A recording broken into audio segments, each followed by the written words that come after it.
Hello everyone, Jemawatik is here with you, and I just came home from the round 4 with very complicated strategical fight with my strong young opponent, Grandmaster Hakobyan, and here I will share with you my thoughts what was happening during the game. So I decided finally to play e4 and go with our ChessMood openings. e4 he played c6, d4, d5, d5, cd5, bishop d3. This I showed in the courses, knight c6, c3, and in the courses I showed knight f6, bishop f4, g6. Here I offered to play knight d2. Later I found that there is knight f3 is also interesting, which I will include soon in the advanced course once I came back from the USA. But my opponent played g6. This is a very interesting move without knight f6. And the idea is that if I play here bishop f4, he can play bishop g7, knight f3, and suddenly he can play here f6, very weird move. But then f6, e5 is coming with tempo on my bishop, and also is coming e4, and I may lose a piece here. So f6, e5, black is trying to get the center, some complicated lines. But after g6, I had the idea in my mind. Knight f3, bishop f5, and bishop e2 back. The thing is, g6 is not a usually good move for black. It's much better to have for black this pawn structure. But when the black plays e6, then a bishop on c8 is having problems.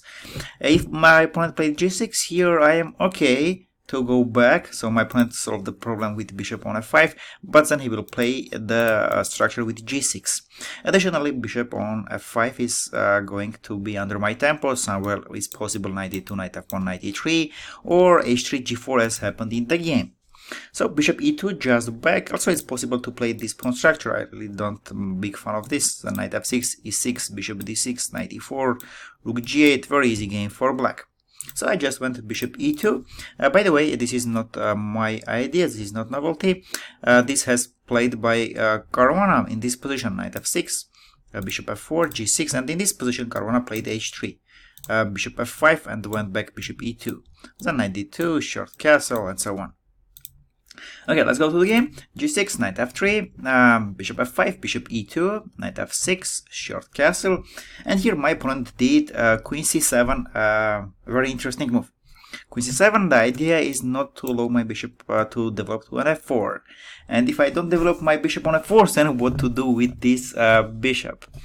And here I found a very interesting idea, which I remember this idea from a Kasparov game. Let me show you this. This game I have showed you in daily game course in our ChessMood courses. So the game, it was something like this. Knight f3, knight f6, it was here, bishop e7, take, and it was queen c2, c6, bishop g5. It was the game. Queen c2, so again, same structure with the reversed color. And queen c2 not allowing bishop f5. And Kasparov here played knight a6. He wants to play knight b4, bishop f5. And after a3, he played knight c7. And in future, he brought his knight on d6. Oops. And as I explained in the courses, knight on d6 is staying very, very strong.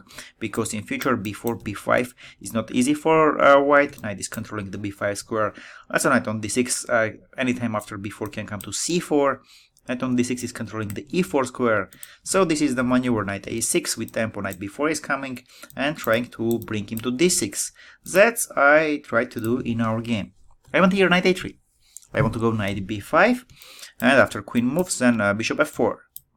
And c7 pawn, c7 square will hang. Opponent played a6, didn't allow me this. Knight c2. I'm going to my plan. Bishop g7, knight ce1.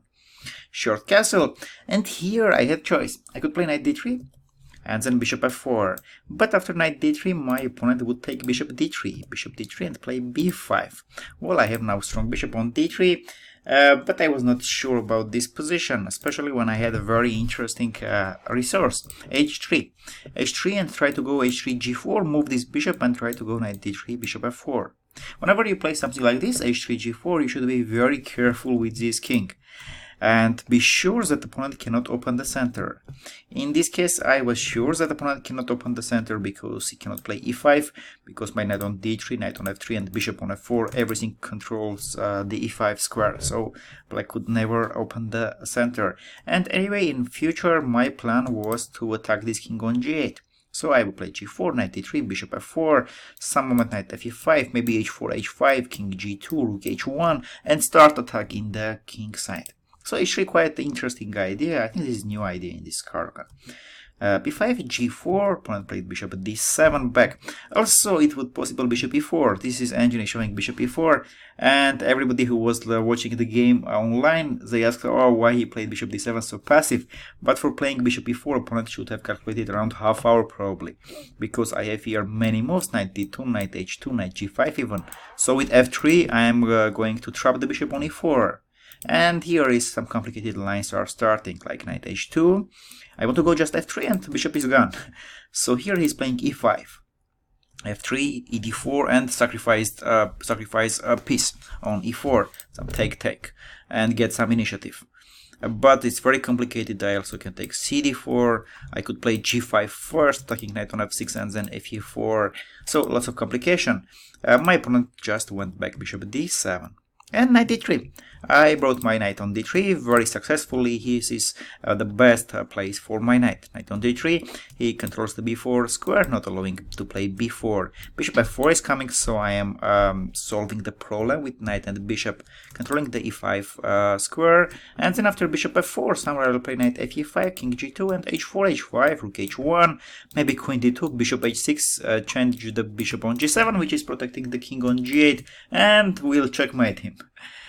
So this knight a3, knight c2 was a very interesting idea. So it was solving the problem of development of this knight on the bishop, because with queen c7 opponent didn't allow bishop f4, and unclear very successfully to develop the bishop on c1, and also what to do with knight on b1. I can play some knight d2, bring here, but okay, what is doing my knight on g3 was unclear. So with my knight a3 idea, I brought him to d3. Yeah, this was my idea. Well, let's go to the game. Okay, knight d3. Opponent played knight d4, good move. Knight d4, opening the bishop on g7, bringing knight on e4, and after bishop f4, queen b6, I should be very careful with b4 move. So opponent also played knight e4. If I allow him to play b4 and bc3, I will have some problems with my c3 weak pawn. So knight fe5, changing one pair of knight. This is very good for me to change this pair of knights, because knight on c6 is good. He is preparing b4, and after changing this knight, b4 gonna be much harder for him. And additionally, I'm going somewhere to play f3 and move this knight on e4 back. Knight e5 he took. Here I had choice. I could take knight e5, I could take d5. d5 looks very tempting. I want to play bishop e3, attack the queen, and then to play f3, and knight e4 is trapped. But here I didn't like that he can play f6. Open the bishop on g7, open the rook on f8. My f2 pawn may become problematic. And if some ef6, bishop f6, bishop e3, queen c7. And here I also, my king may be weak. If I go some f4, maybe e5. So I didn't want it, I just took knight e5. Attacking the bishop on d7, rook f8. Definitely my opponent doesn't want to give this bishop, because now king on g8 will be very weak when I have this dark square bishop. So knight e5, he just played rook f8, and bishop f3, very good move. Bishop usually the best place is on d3. So from d3 it's controlling here and controlling here in Caro-Kann, these pawn structures. But this is different case, because the d3 square is prepared for my knight. My knight is coming to d3, controlling the b4 square, controlling the c5 square. So knight should be on d3. Why I played bishop f3, here next why I'm playing queen e2 and putting pressure on knight on e4. Because he cannot go knight d6, because d5 pawn he will lose. And if he go passively back, then I can play some knight d3, not allowing him to play b4. If a5 I can go a3, again not allowing him to play b4. And then I have a very simple plan. Queen e2, king g2, rook h1, h4, h5, take queen e3, bishop h6, and checkmate him there. So bishop f3, and here my opponent realized that his position is not good. He thought here a lot. So from opening I had already opening advantage. He played the bishop e8, solid move, opening the rook on d8, protecting the d5 pawn. Also in future bishop will protect the king side. Queen e2, and here my opponent played very interesting move, rook a c8. He could also play b4 here, but then b4 would allow me c4. He cannot take dc4, e4 knight is hanging, and after c4, if he plays here queen d4, then I play rook a d1. Queen should move somewhere, and then I take cd5, knight is hanging, and after knight goes back, I can play rook e1, knight c6 is coming, so I have a very good position. He played after queen e2, rook a c8, very interesting move. This idea, if I take this pawn, then he wants to play b4 and use in future his two bishops, especially light square bishop, when I have here opened king on g1, and also rook on c and d lines are putting big pressure on my center. I definitely don't want to take c4 because opponent will take rook d4, and if I protect this pawn like rook a c1, I can play queen b2 or queen a5. So okay, this is interesting. I could play here, but I didn't want to give initiative to my opponent, so I just played a3, not allowing him to play b4. And if he play here a5, it's very good for me because anytime after b4, a4, a4, my rook is opened. Additionally, I will not have the weak pawn on a2, which it was like here, yeah, b4, and here I have pawn on a2. With a3 move, I am trying to change these pawns, a3, and if a5, b4, we will change this one time, b4 and b4, and this is cool for me. Here my opponent did a very interesting idea. During the game I thought, wow, this was so cool, very interesting, but then I found it was not good. So I played queen f6. Very strange move for me. On 5 minutes I was trying to figure out what is his idea and could not, it could not. So I played bishop h2. Let's at first I will show you what's happened, then I will come back and show what could I do better. He played here queen h4, attacking my h3 pawn, bishop g2, and he played a5. So what he accomplished? Now his queen is attacking my h3 pawn, so if I take bishop e4 here, then I am losing the h3 pawn. And with this, bringing his queen to h4, he's some kind of protected against bishop e4 move. a5 now, next move somewhere, he wants to go also b4.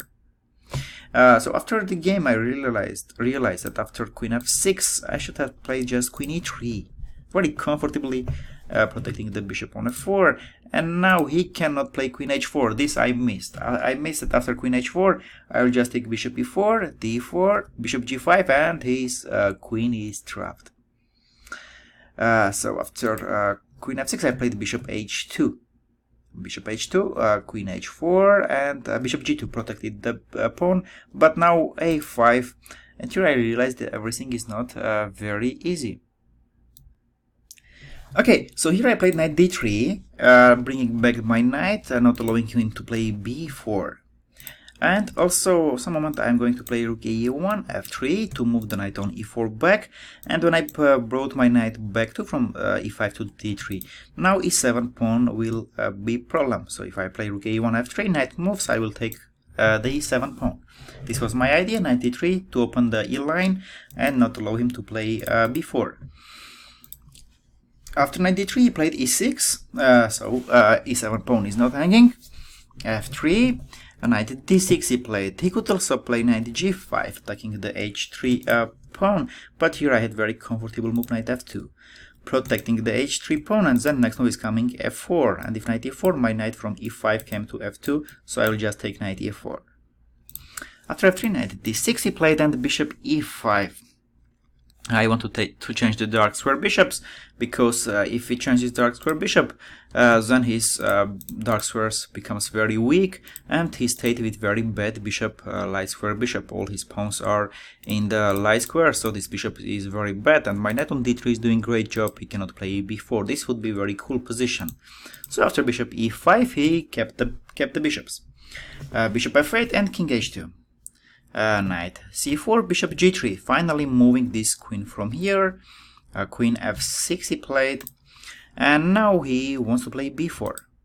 The thing is, if I take here and take here, d4 pawn will stay unprotected. Here queen f2, I played a good move.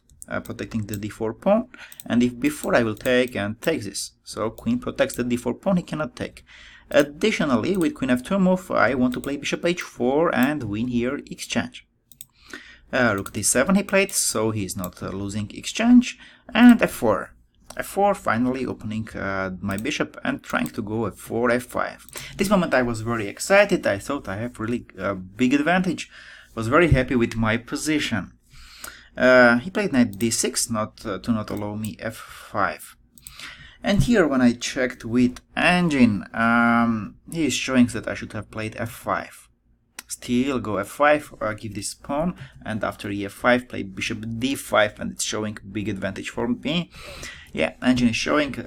Now many amateurs will argue like, oh, how I didn't play f5, but during the game it's very tough to go here with this open king on h2.